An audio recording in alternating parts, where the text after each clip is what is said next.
See, I got the camera to work, sorta. Let's see what I'm supposed to say. I have absolutely no idea. It's Christmas. It's Christmas Eve. That's really important. See, in the year that Christ was born, the Jews hadn't intercalated their calendar right, and that was a frequent problem. The other thing that was true was that the kind of calendar we're on today isn't the same kind of calendar that they were on then. Our calendar today has a bunch of days chopped off. So really this isn't the 24th of December today. It's really like the 14th. Okay? And the 14th of December was equivalent to 24 Kislev. And at sundown on 24 Kislev, that began 25 Kislev. And that was Hanukkah. Ding. And that because the calendar wasn't intercalated. See, because normally a Kislev is supposed to end around the 15th, all right, of December in Julian days, all right. And I cover all that in my pastplot.htm and the feature video on my channel page about the Lord being born on Hanukkah has the webpage. So you can read it yourself, but it'll make your eyes glaze over because it's very detailed. I go through well over a couple hundred Bible verses because you have to go all the way back to God's plan design for time. It's really complicated, but it's really provable and auditable. And what's so ironic about that is here in Christmas 2010,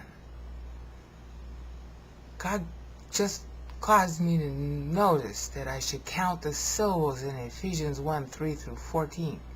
That because somebody else was objecting to the interpretation, which is very clear in the book of Hebrews, that the election is Christ, not us.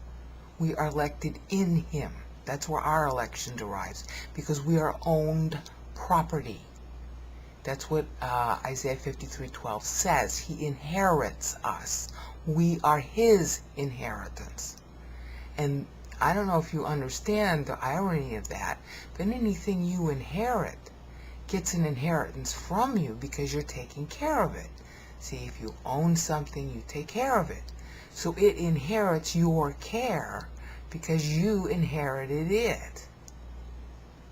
Okay, and I got an inheritance this year, so it's pretty meaningful to me that this passage should come up, and as soon as I look at it, it's like he hits me with things. And it's always something you can check.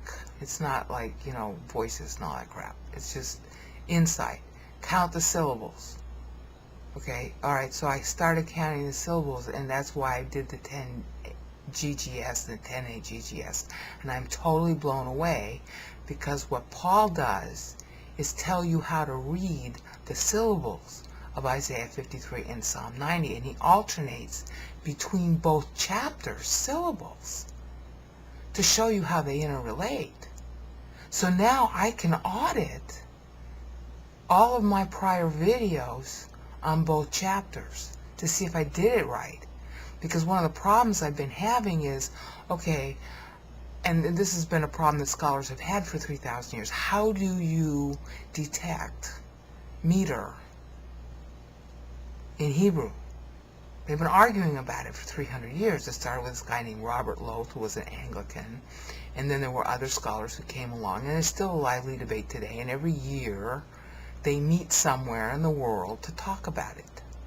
And there's this guy named Pete Beckins who's got his own blog on Bible Hebrew poetry, and he talks about it. Everybody does. It's a whole school of scholars talking about it.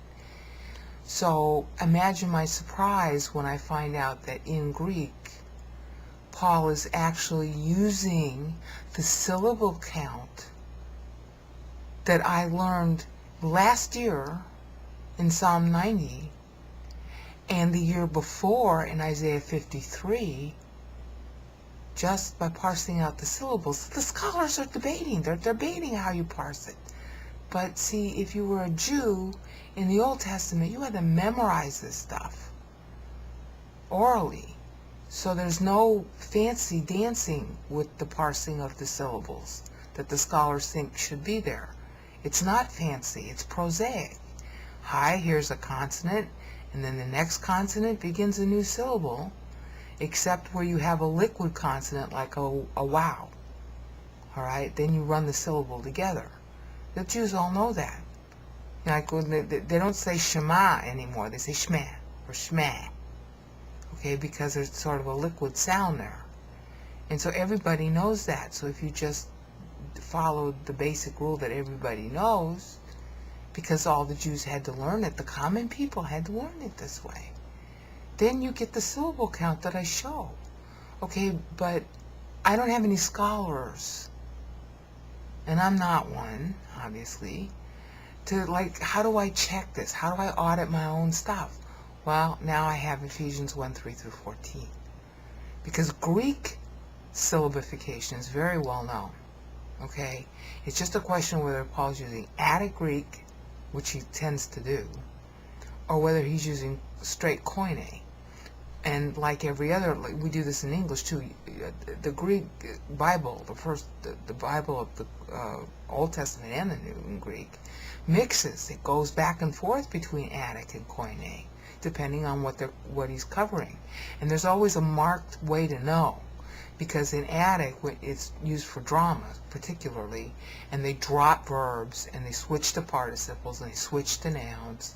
They drop definite articles, and that's what Paul does in Ephesians 1:3 through 14. Why? Because he's doing it in meter. It's not Greek hexameter meter. It might be in parts. I haven't checked that. But he's really following the Hebrew meter. And he's going back and forth between Psalm 90 and Isaiah 53. So now I can audit what I thought it was. I can audit the syllabification in the Hebrew. And most importantly, there's confirmation of the meaning of this 490-year accounting system, which nobody in Christendom knows. Okay?